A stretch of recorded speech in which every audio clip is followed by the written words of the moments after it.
So as we all know, like open source software is so valuable, it's priceless.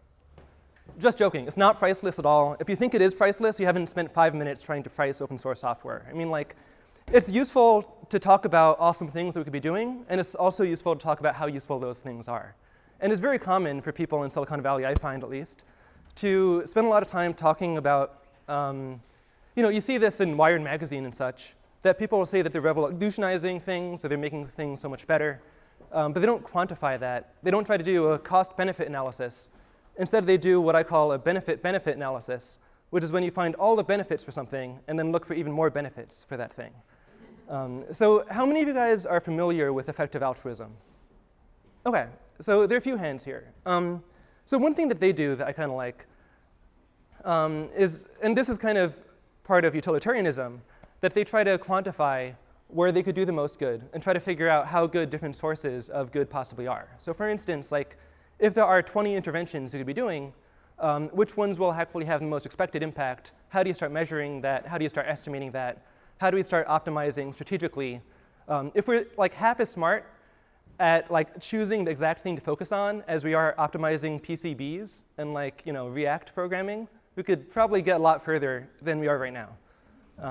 So this has led me for a long time to think about a program that I finally created. It's called Guesstimate, Guesstimate.com.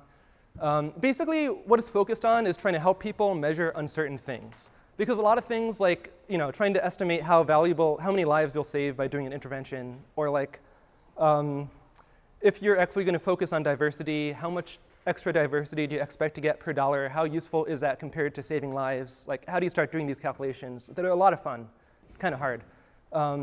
You need to be uncertain about it, because these are numbers that we're not exactly confident in. And in fact, we're not exactly confident about a lot of numbers, but we kind of pretend to be. So people make calculations in Excel all the time where they would have very exact answers to things like the amount of money that we're going to have next year, or the impact of this economic model, or the impact of this economic policy, where all of the inputs are very uncertain. Like, lots of them have huge amounts of unknowns, but you can't really show that in an Excel spreadsheet, right? So you kind of like fit in some number, and your analyst gives you a model, and you don't know what numbers like have some amount of uncertainty, and it's really much of a mess. So the way to solve that is by doing something called Monte Carlo simulations, which are really easy conceptually, but not many people have actually done them, because the software right now is kind of messy. So a quick show of hands, how many of you guys have done a Monte Carlo simulation before? This is an awesome audience. I love you guys.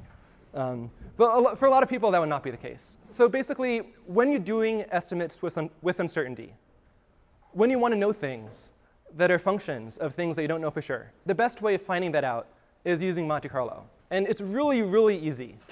At least it is at this point. And that's what I've been working on. So we here have been talking about how useful open source is. So I just wanted to get a back-of-the-envelope calculation of like the economic value of each commit. Does that sound fair? So this is something I just did a few minutes ago. And if any of you guys have like questions about any of these numbers, like raise your hands. Like, I'm happy to change them. But what we want is not exact numbers. We want like rules of thumb. So on the left, I haven't annotated this, but you could.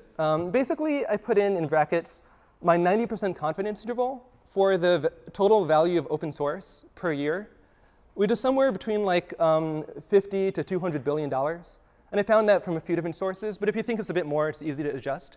And the most important thing here isn't that we get an exact number, is that we know like a general idea of what the outcome is. Because that's typically a lot better than most people just saying that it's unlimited or it's like priceless. So out of that, let's say like maybe 3% to 10% is created per year. Every year, about 5% of that is created, and then that leads to about $7.5 billion of open source contributions per year. And then if we're going to look at we want to figure out how many commits that's out of. So my simple model, I had some stats on GitHub, not GitLab. I'd be curious if we could get a better model of GitLab. But if you kind of assume that there are 12 million open source projects on GitHub, which is similar to what the numbers used to be, and then maybe about 5 to 30% of them, of all open source projects, are on GitHub, and then they have this number of mean commits per year, and this amount of them are active. Basically, what you get, oh my gosh. Let me do this again.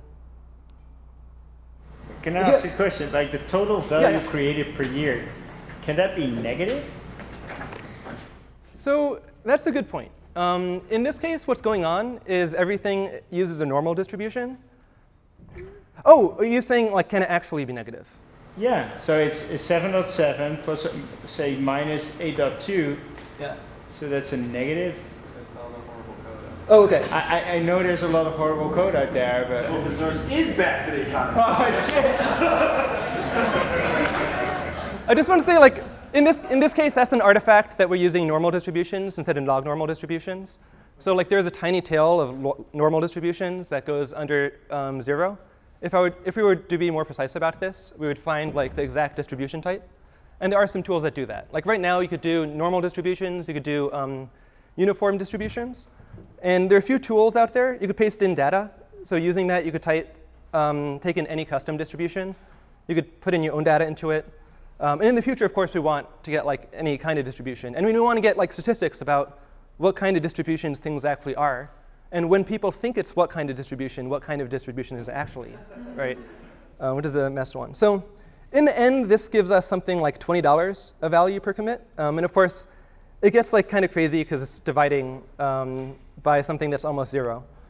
But I encourage you guys to build your own models if you don't agree with this. And these numbers aren't that ridiculous because they're so wide, right?